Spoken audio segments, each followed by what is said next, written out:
And now to touch on the next aspect of service to our neighbor, Dr. Henry Fesniak.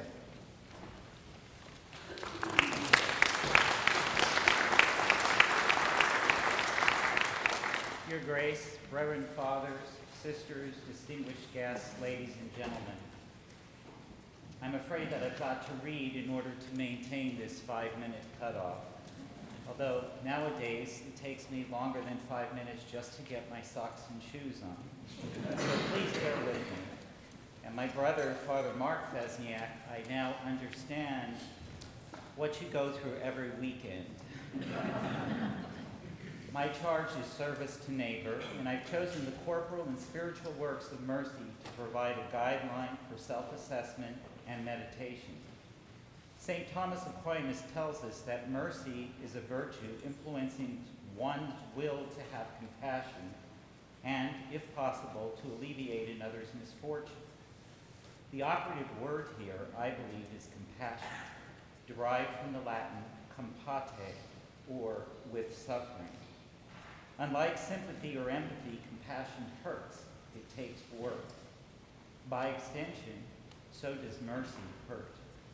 The corporal works of mercy are direct admonitions from Christ as published in Matthew 25. To feed the hungry, to give drink to the thirsty, to clothe the naked, to harbor the harborless, to visit the sick, to ransom the captive, to bury the dead. And symmetrically, there are 7 spiritual works of mercy. I'm not going to read them all for time's sake. But allow me to provide a poignant example of 1 or 2 of these, such as instructing the ignorant and feeding the hungry. I am a teaching physician and am frequently surrounded by trainees, including medical students, interns, resident doctors, and fellows. I'm not implying that my team is ignorant. In fact, their knowledge is often much more current and much more sophisticated than mine. Many of these young individuals, aged 25 to 35, hail from affluent families, are world traveled, have parents with distinguished resumes. Their ignorance arises not from lack of knowledge, but from lack of being able to think outside of the proverbial box, lack of courage, lack of self-sacrifice. So let me share a story. One Sunday evening in January, after an already hectic and exhausting weekend, our team was forced to admit a somewhat annoying man suffering from the ravages of diabetes and continued tobacco use, which had resulted in severe peripheral vascular disease and amputation of both of his limbs. He moved about in the trendy motorized wheelchair, which he obtained compliments of the taxpayer, and he had a penchant for prescription pain relievers. He knew all of the symptoms of the acute coronary syndrome. I explained to him in the presence of the house staff the proposed procedure for the next day, which included a heart catheterization to better define and treat his heart's blockages, if indeed they existed.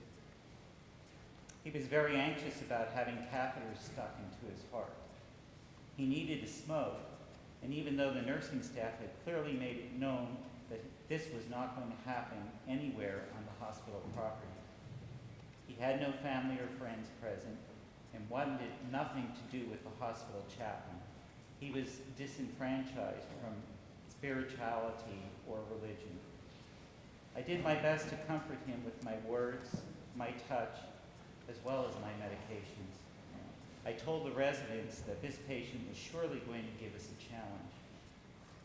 I went home that Sunday evening to get a few hours sleep, anticipating an impossible Monday and even more impossible week ahead. When I arrived early Monday morning, I found the patient gone, and the house staff had smiles on their faces. He left AMA, against medical advice. But don't worry, Dr. Fesniak. The discharge summary and all the paperwork is done. We were certain to document his foolish decisions and all of his indiscretions. We've made sure that we've covered your back end. Who picked him up, I inquired. It's bitter cold out there. Does he have a ride? The look of ignorance was written all over their faces. Well, morning rounds would be delayed that day as I somewhat angrily began to search all the entrances of the huge medical center complex. And after at least 30 minutes of searching, I found him near one entrance smoking a cigarette. As you can imagine, he wasn't interested in being readmitted. All I could do was to touch his shoulder and tell him that he could return if he changed his mind. I made certain that he had prescription medications for his heart, although what he really wanted was narcotic pain relievers. I made certain that his ride was notified and that he had at least a few dollars in his pocket to stop for coffee and donuts and to tip his driver as well. Well, I returned to the house staff conference room and made them aware of what I had done and of what they had failed to do. Our resident team is often an eclectic group with members from India, Pakistan, Iran, Syria, Egypt, China, Myanmar, Korea, South America, as well as our American physician trainees. I used a well-known figure of Mother Teresa of Calcutta as a teaching example and recalled to them what she wrote in her memoirs about seeing the face of her Savior, her raison d'etre, while ministering to the wretched, having the most disgusting physical infirmities and dying on the streets of India. Now, I practice in a very secular and politically correct institution where the CEO was friends with Michelle Obama when they both worked at the University of Chicago prior to their present positions. I fully expected that there would be repercussions for my brazen openness about a religious or spiritual approach to treating the lost soul who soiled our doorstep that January day. Much to my surprise, later that month, I was notified that I had been named Teacher of the Month by the resident physicians. This is an honor not to be taken lightly, and I am the first and only one of two such individuals in the cardiology department to receive this accolade.